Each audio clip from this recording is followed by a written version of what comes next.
അങ്ങനെയെങ്കിൽ ഇതൊക്കെ വിളിച്ചു പറയുന്ന ഒരു മുന്നറിയിപ്പുണ്ട്. കാലം അതിന്റെ അന്ത്യത്തിലേക്ക് എത്തിക്കൊണ്ടിരിക്കുന്നു. ലോകം അവസാനിക്കുവാൻ സമയമായി. അങ്ങനെയാണെങ്കിൽ ഒരു കാര്യം കൂടെ ഞാൻ പറയട്ടെ. ഇന്ന് ലോകം അവസാനിച്ചാൽ നമ്മൾ എന്ത് ചെയ്യും? ഭൂമി, ആകാശം, ലോകം അവസാനിച്ചു പറഞ്ഞതൊക്കെ മാറി. അപ്പൊ നമ്മൾ എന്ത് ചെയ്യും? അല്ല, കർത്താവായ യേശു ക്രിസ്തു മടങ്ങി വന്നാൽ നമ്മൾ എന്ത് ചെയ്യും? യേശു ക്രിസ്തു എന്തിനാണ് മടങ്ങി വരുന്നത്? ഒരിക്കൽ യേശു വന്നത് 2024 വർഷത്തിന് മുമ്പ് കർത്താവായ യേശു ക്രിസ്തു ഭൂമിയിൽ വന്നത് എന്തിനായിരുന്നു?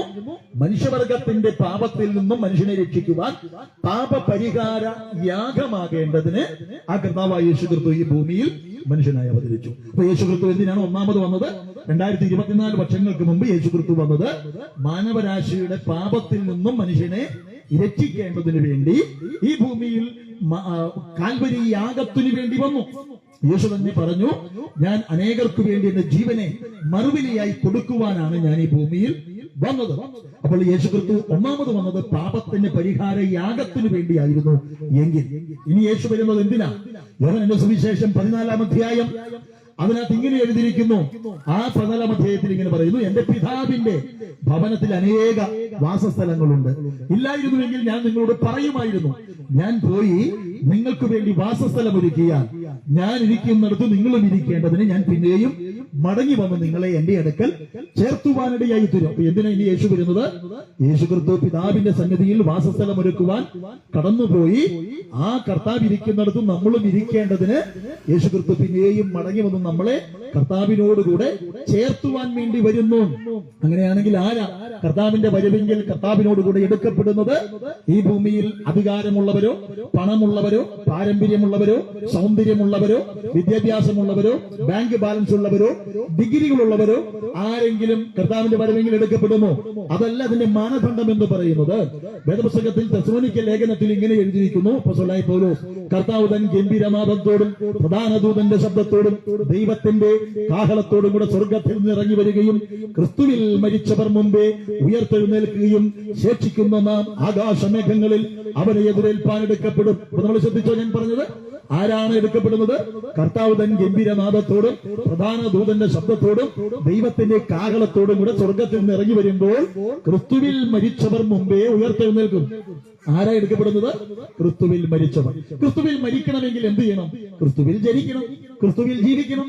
ക്രിസ്തുവിൽ ജനിച്ചെങ്കിലേ ക്രിസ്തുവിൽ ജീവിക്കാൻ കഴിയത്തുള്ളൂ. ക്രിസ്തുവിൽ ജീവിച്ചെങ്കിൽ മാത്രമേ ക്രിസ്തുവിൽ മരിക്കാൻ കഴിയത്തുള്ളൂ. അങ്ങനെയാണെങ്കിൽ ഒരു മനുഷ്യൻ എങ്ങനെ ക്രിസ്തുവിൽ ജനിക്കുന്നത്? ഒരിക്കൽ യേശു ക്രിസ്തു ഈ ഭൂമിയിൽ പരസ്യശുശ്രൂഷ നടത്തുമ്പോൾ തന്റെ അടുക്കൽ നിക്കോദിമോസ് എന്ന് പേരുള്ള ഒരു മനുഷ്യൻ വന്നു. ആ മനുഷ്യന്റെ പേരെന്തായിരുന്നു? നിക്കോദിമോസ്. എന്തായിരുന്നു? നിക്കോദിമോസ് എന്ന് പറയുന്ന ഒരു മനുഷ്യൻ വന്നു. ആ മനുഷ്യൻ വന്നിട്ട് കർത്താവിനോട് ചോദിച്ചു, യേശുവേ, ആർക്ക് നിത്യജീവൻ പ്രാപിക്കാൻ കഴിയും? ആർക്ക് ദൈവരാജ്യത്തിലെത്താൻ കഴിയും? അപ്പോൾ യേശു പറഞ്ഞു, ഒരുവൻ വെള്ളത്തിനാലും ആത്മാവിനാലും വീണ്ടും ജനിക്കപ്പെട്ടില്ല എങ്കിൽ അവന് ദൈവരാജ്യത്തിൽ പ്രവേശിക്കാൻ കഴിയത്തില്ല. എന്ന് പറഞ്ഞാൽ വെള്ളത്തിനാലും ആത്മാവിനാലും വീണ്ടും ജനിക്കപ്പെടുന്ന ഒരു അനുഭവം. അമ്മയുടെ ഉദരത്തിൽ കയറി വീണ്ടും ജനിക്കാൻ പറ്റത്തില്ല. അപ്പോൾ വീണ്ടും ജനനം എന്ന് പറയുന്നത് എന്താ? മാനസാന്തരം. പാപത്തിൽ നിന്നുള്ള മോചനം പ്രാപിച്ച് മാനസാന്തരപ്പെടുന്ന ഒരനുഭവം. അപ്പോൾ ക്രിസ്തുവിൽ ജനിക്കപ്പെട്ടവൻ, വേദപുസ്തകം പഠിപ്പിക്കുന്നു, യോഹന്നാന്റെ സുവിശേഷം 1:12 ആ കർത്താവായ യേശു ക്രിസ്തുവിനെ കൈക്കൊണ്ടൊരു നാമത്തിൽ വിശ്വസിക്കുന്ന ഏവർക്കും ദൈവമക്കളായി തീരുവാൻ അധികാരം കൊടുത്തു. പിതാവായ ദൈവം യേശു ക്രിസ്തുവിനെ മരിച്ചവരുടെ ഇടയിൽ നിന്നും ഉയർത്തെഴുന്നേൽപ്പിച്ചു എന്ന് ഹൃദയം കൊണ്ട് വിശ്വസിക്കുകയും നീതിക്കായി അതിനം കൊണ്ട് ഏറ്റുപറയുകയും ചെയ്താൽ നിങ്ങൾ രക്ഷിക്കപ്പെടും. അപ്പോൾ ആ വീണ്ടും ജനിക്കപ്പെടുന്ന അനുഭവം, അത് ക്രിസ്തുവിൽ ജനിച്ചവർ ക്രിസ്തുവിൽ ജീവിക്കുന്നു, ക്രിസ്തുവിൽ ജീവിക്കുന്നവർ ക്രിസ്തുവിൽ മരിക്കുന്നു. അങ്ങനെ ക്രിസ്തുവിൽ മരിച്ചവർ കർത്താവിന്റെ കാഹള ശബ്ദം കേൾക്കുമ്പോൾ മുമ്പേ രൂപാന്തരപ്പെടുവാനിടയെയ്തു. ശേഷിക്കുന്ന വിശുദ്ധന്മാർ എന്ന് പറഞ്ഞാൽ ഇന്ന് കർത്താവ് വന്നാൽ നാം ഇന്ന് രക്ഷിക്കപ്പെട്ടിട്ടുണ്ടെങ്കിൽ, നാം ഇന്ന് പാപത്തിന് മോചനം ലഭിച്ചിട്ടുണ്ടെങ്കിൽ, നാം ക്രിസ്തുവിൽ ജനിക്കപ്പെട്ടിട്ടുണ്ടെങ്കിൽ, ഇന്ന് ശേഷിക്കുന്ന വിശുദ്ധന്മാരായ നാം അവരോടൊരുമിച്ച് ആ വാനമേഘങ്ങളിൽ കർത്താവിനെ എതിരേൽപ്പാൻ എടുക്കപ്പെടുവാൻ തക്കവണ്ണം ഇടയായി തീരും. അപ്പോൾ കർത്താവ് വരുന്നത് വിശുദ്ധന്മാരെ ചേർക്കുവാൻ വേണ്ടിയാണ്. അങ്ങനെയാണെങ്കിൽ നാം വിശുദ്ധീകരിക്കപ്പെടുന്നത് എങ്ങനെയാ? റോമർക്ക് എഴുതിയ ലേഖനം 3-ാം അധ്യായം 24 മുതൽ വിശുദ്ധ വേദപുസ്തകത്തിൽ ഇങ്ങനെ പറയുന്നു, അവന്റെ കൃപയാൽ വിശ്വസിക്കുന്നവരെ സൗജന്യമായിട്ട് നീതീകരിക്കപ്പെടേണ്ടതിനു വേണ്ടി ദൈവം മുൻകഴിഞ്ഞ പാപങ്ങളെ ശിക്ഷിക്കാതെ വിടുക നിമിത്തം തന്റെ പുറമയിൽ മുൻകഴിഞ്ഞു പോയ പാപങ്ങളെ, നമ്മുടെ അറിവില്ലായ്മയിൽ നാം ചെയ്തു പോയ പാപങ്ങളെ നമ്മളോട് ശിക്ഷിക്കാതിരിക്കേണ്ടതിന് യേശു ക്രിസ്തുവിന്റെ പേരിൽ നമ്മുടെ പാപമെല്ലാം ചുമത്തി നമ്മുടെ ശിക്ഷ യേശു ഏറ്റെടുത്തു. അതുകൊണ്ട് ആ ക്രിസ്തുവിൽ വിശ്വസിക്കുന്നവർ നീതീകരിക്കപ്പെടേണ്ടതിന്, സൗജന്യമായിട്ട് നീതീകരണം പ്രാപിക്കേണ്ടതിന്, സൗജന്യമായിട്ട് പാപമോചനം പ്രാപിക്കേണ്ടതിന്, സൗജന്യമായിട്ട് വിശുദ്ധീകരണം പ്രാപിക്കേണ്ടതിന് ആ കർത്താവായ യേശു ക്രിസ്തുവിനെ നമുക്ക് വേണ്ടി പിതാവായ ദൈവം ഏൽപ്പിച്ചു തരുവാനിടയായി തീർന്നു. അത് നാം വിശ്വസിച്ചിട്ട് നമ്മുടെ പാപങ്ങളെ ഏറ്റുപറഞ്ഞാൽ ആ യേശു കർത്താവ് നമ്മുടെ പാപങ്ങളെ ക്ഷമിച്ച് ഒരു ദൈവവൈദ്യരാക്കി നമ്മളെ തീർത്ത് മരണശേഷമുള്ള നിത്യതയിലേക്ക് നമ്മളെ എത്തിക്കുവാനിടയായി തീരുന്നു. അതുകൊണ്ട് യോഹന്നാന്റെ സുവിശേഷത്തിൽ ഇങ്ങനെ പറയുന്നു, പുത്രൻ നിങ്ങൾക്ക് സ്വാതന്ത്ര്യം വരുത്തിയാൽ നിങ്ങൾ സാക്ഷാൽ സ്വതന്ത്രരാകുന്നു.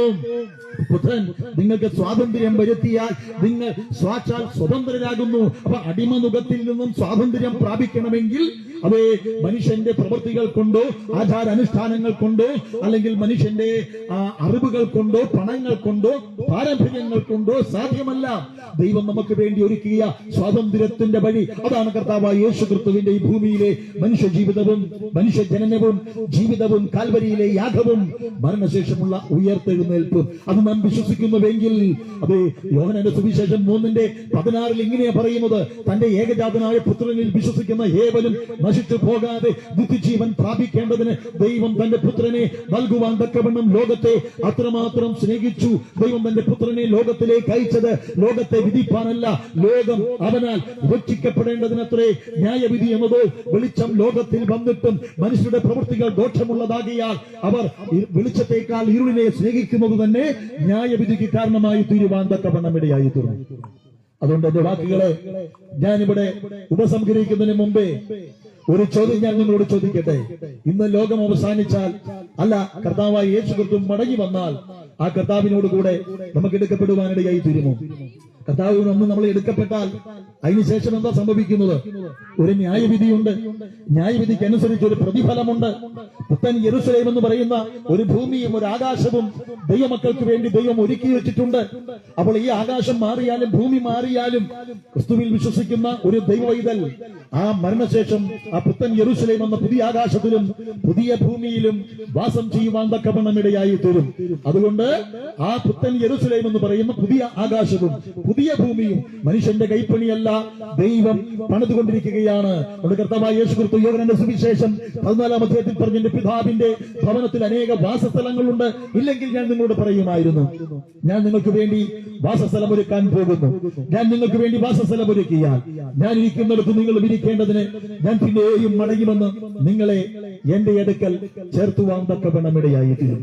അതുകൊണ്ട് പാട്ടുകാരൻ ഇങ്ങനെ പാടുന്നത്, കർത്താവ് തൻ ഗംഭീര നാദത്തോടും പ്രധാന ദൈവ ദൂതർ ശബ്ദത്തോടും, കർത്താവ് തൻ ഗംഭീര നാദത്തോടും പ്രധാന ദൈവ ദൂതർ ശബ്ദത്തോടും സ്വർഗത്തിൽ നിന്നിറങ്ങി വന്നിടുമ്പോൾ, സ്വർഗത്തിൽ നിന്നിറങ്ങി വന്നിടുമ്പോൾ എത്രയോ സന്തോഷം, എത്രയോ സന്തോഷം, എത്രയോ സന്തോഷം മധ്യാകാശത്തിൽ, എത്രയോ സന്തോഷം, എത്രയോ സന്തോഷം, എത്രയോ സന്തോഷം മധ്യാകാശത്തിൽ.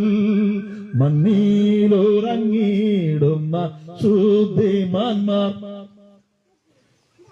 കാഹളനാദം കേൾക്കുന്ന മാത്രയിൽ, മണ്ണിലുറങ്ങിടുന്ന ശുദ്ധിമാന്മാർ കാഹളനാദം കേൾക്കുന്ന മാത്രയിൽ പെട്ടെന്നുയർത്തു വാനിൽ ചേർന്നിടുമേ, പെട്ടെന്നുയർത്തു വാനിൽ ചേർന്നിടുമേ.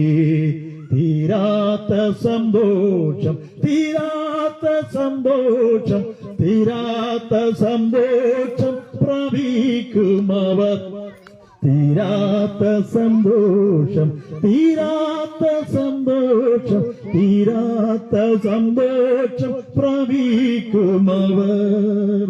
കർത്താവ് തൻ ഗംഭീരനാദത്തോടും പ്രധാന ദൂതന്റെ ശബ്ദത്തിന്റെയും കാഹള ശബ്ദം കേൾക്കുമ്പോൾ മണ്ണിൽ ഉറങ്ങിക്കിടക്കുന്ന വിശുദ്ധന്മാർ രൂപാന്തരപ്പെടും.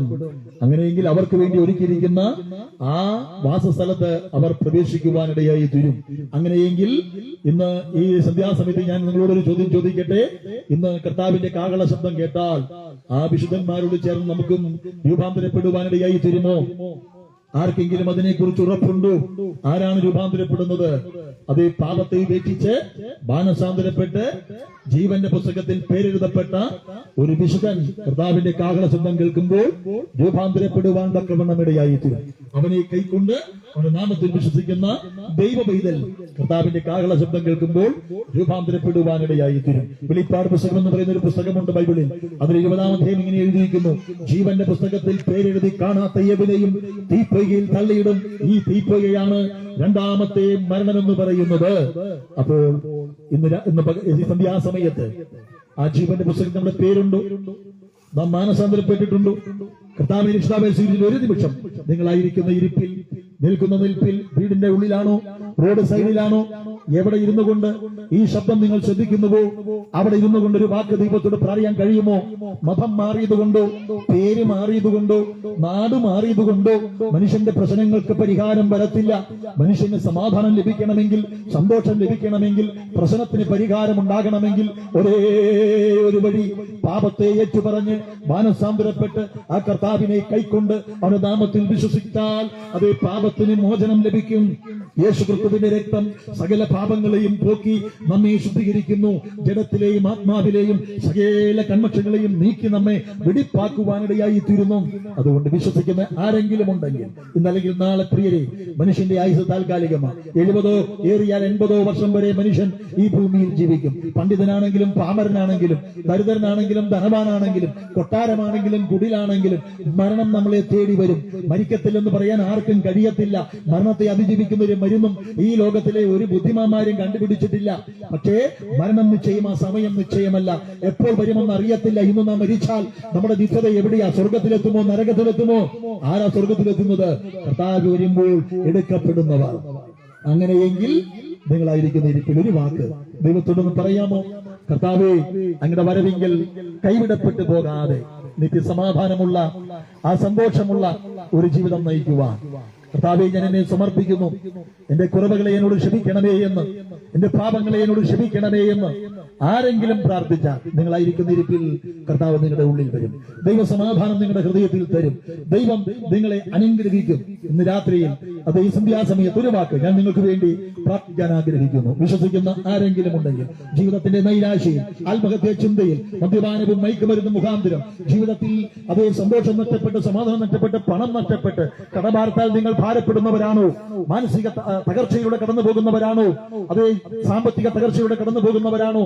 അതെ വളരെ പഠിച്ചിട്ടും അതെ നിങ്ങൾക്ക് വിജയം കൈവരിക്കാൻ കഴിയാത്തൊരവസ്ഥയാണോ?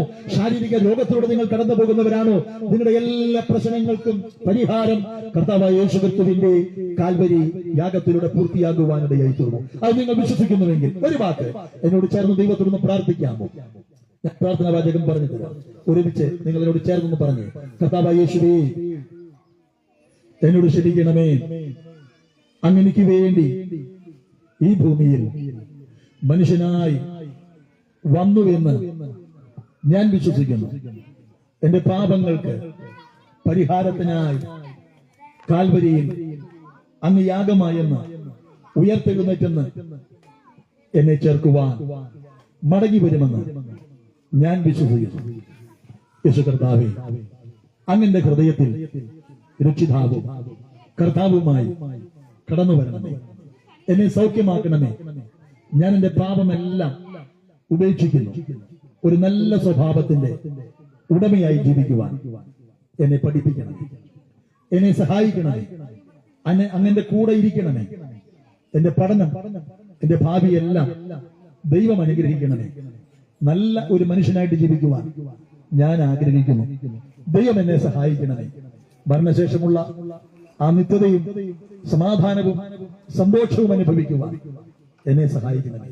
അങ്ങയുടെ മടങ്ങി വരവെങ്കിൽ കാഹള ശബ്ദം കേൾക്കുമ്പോൾ വിശുദ്ധന്മാരോടുകൂടെ രൂപാന്തരപ്പെടുവാൻ എന്റെ പേരും ആ ജീവപുസ്തകത്തിൽ എഴുതണമേ.